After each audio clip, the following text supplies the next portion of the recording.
আমাৰ ৰিপোৰ্টাৰ গোষ্ঠীক যেহেতু আপোনালোকে আমাৰ সমাজৰ চতুৰ্থ স্তম্ভ আজি মই আমাৰ ২০ নং মথনগুৰি সমষ্টিৰ পৰা মোক ৰাইজে জনসাধাৰণে আৰু আমাৰ নেতাকৰ্মীসকলৰ অক্লান্ত প্ৰচেষ্টাত আজি মই জয়ী হৈ পেলাই মই কোকৰাঝাৰত আমাৰ যি একক সংখ্যা গৰিষ্ঠতা লাভ কৰি চৰকাৰ হ'ল এই চৰকাৰখনত আজি মোক গুৰুত্বপূৰ্ণ কাৰ্যবাহী সদস্য হিচাপে মই আজি শপত গ্ৰহণ কৰিবৰ কাৰণে সক্ষম হৈছো। মোৰ অনুভৱ এইটোৱে হৈছে যে হয় আমাৰ যি আমাৰ শালবাৰী ডিষ্ট্ৰিক্ট আমাৰ শালবাৰী ডিষ্ট্ৰিক্টৰ পৰা আজিলৈকে এজন ইএম পোৱা নাছিলে আৰু মই নাৰী হিচাপে মই মাতৃ হিচাপে মই আজি কাৰ্যবাহী সদস্য হিচাপে মই আজি ইয়াতে স্থান পাইছো। মোক মাননীয় বিটিচিৰ চিফ হাগ্ৰামা মহিলাৰী ছাৰে নাৰীক সন্মান দিছে, নাৰীক আগবঢ়াই লৈ যোৱাৰ কাৰণে সদায় অহৰহ প্ৰচেষ্টা হাতত ৰাখিছিল আৰু আমাৰ ডেপুটি চিফ মাননীয় ৰিহন দৈমাৰী ছাৰ তেওঁলোকৰ যিটো ৰাজনৈতিক এজেণ্ডা সেই এজেণ্ডা মৰ্মেই আমি দুজনী নাৰীয়ে আমি টিকেট পাইছিলো আৰু আমি ৰাইজৰ মৰমত আমি জিকিবৰ কাৰণে সক্ষম হৈছিলো। আজি পৰ্বতজোৰাৰ পৰা মুনমুন ব্ৰহ্ম বাইদেউ আৰু মই দুজনীয়ে আজি কাৰ্যবাহী সদস্য হিচাপে আমি সেই গভৰ্ণমেণ্টত আমাক স্থান দিছে।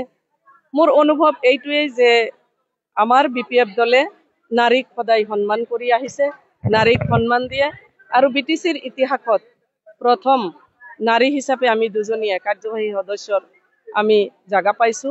মোৰ অনুভৱ এইটোৱে যে মই মোৰ ওপৰত যি দায়িত্ব অৰ্পণ কৰা হৈছে মই সুকলমে পাৰ কৰিম। মই আলোচনা বিলোচনাৰ মাধ্যমেদি মই এইবিলাক যিখিনি দায়িত্ব মোৰ ওপৰত আছে মই ডিপাৰ্টমেণ্টৰ লগত সদায় বহি আলোচনাৰ মাধ্যমত মই মোৰ যি দায়িত্ব মই সুকলমে মই পাৰ কৰিম আৰু মই এজনী নাৰী হিচাপে মাতৃ হিচাপে মই আজি এই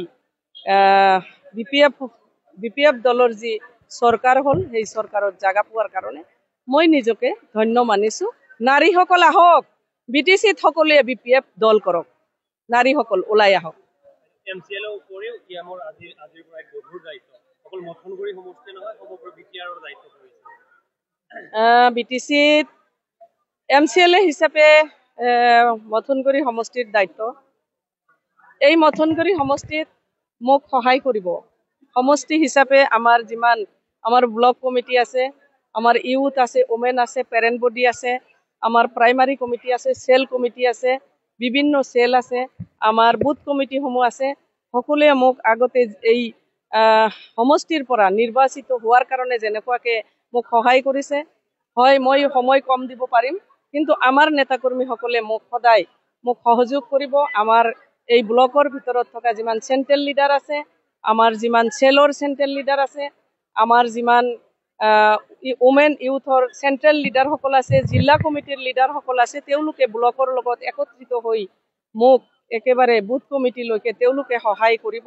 তেওঁলোকৰ সহায় সহযোগত মোৰ এই ২০ নং মথনগুৰি সমষ্টিটো মই পৰিচালিত কৰিব পাৰিম মোৰ দৃঢ় বিশ্বাস। আৰু ইএম হিচাপে মই গোটেই বিটিচি এৰিয়াত মোৰ যি দায়িত্ব মই সেই দায়িত্ব সুকলমে পাৰ কৰিব পাৰিম কাৰণ মই ২০টা বছৰ এই দলৰ লগত জড়িত। মই গোটেই বিটিচি এলেকাত পৰিচিত, গোটেই বিটিচি এলেকাত থকা শুভাকাংক্ষী আমাৰ ৰাইজসকলে শুভাকাংক্ষী দলীয় নেতাকৰ্মীসকলে মোক সহায় কৰিব। সেইকাৰণে মই এই ক্ষেত্ৰত নিশ্চিত যে মই মোৰ দায়িত্ব সুকলমে পাৰ কৰিব পাৰিম।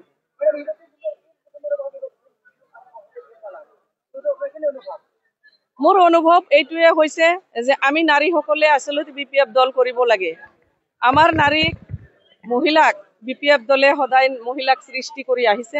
মহিলাসকলক ৰাজনৈতিকভাৱেও আগবঢ়াই লৈ যোৱাৰ কাৰণে ভিচি ডিচি আৰু মেম্বাৰবিলাকত আমাৰ 50-50 অধিকাৰ দিছে। গতিকে অনুভৱ এইটোৱে হৈছে যে বিপিএফ দলে নাৰীক সৃষ্টি কৰে, আগবঢ়াই লৈ যায়, ৰাজনৈতিকভাৱে তেওঁলোকক অধিকাৰ দিয়ে।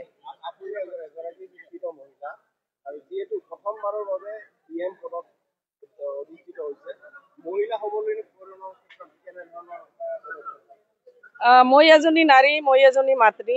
মহিলা সবলীকৰণৰ ক্ষেত্ৰত মই প্ৰথম আৰু আমাৰ প্ৰধান পদক্ষেপেই হৈছে আমাৰ ভিচিডিচি বিলাকক ৰাজনৈতিকভাৱে মহিলাসকলক 50-50 ভাৱে অধিকাৰ দিয়া হৈছিল। আজিও এচিৰ মিটিঙত সেইটোৱে বাহাল ৰখা হৈছে আৰু মহিলাসকলক শিক্ষাৰ ক্ষেত্ৰত হওক, চাকৰি বাকৰিৰ ক্ষেত্ৰত হওক, বিভিন্ন পৰ্যায়ত মহিলাসকলক অগ্ৰাধিকাৰ দি পেলাই মই আগবঢ়াই লৈ যাম। আৰু আমাৰ গভমেণ্টেও বিটিচিৰ চিফ মাননীয় আশাগ্ৰাম মহিলাৰী ছাৰেও মহিলাসকলক আগবঢ়াই লৈ যোৱাৰ কাৰণে অহৰহ আমাক পৰামৰ্শ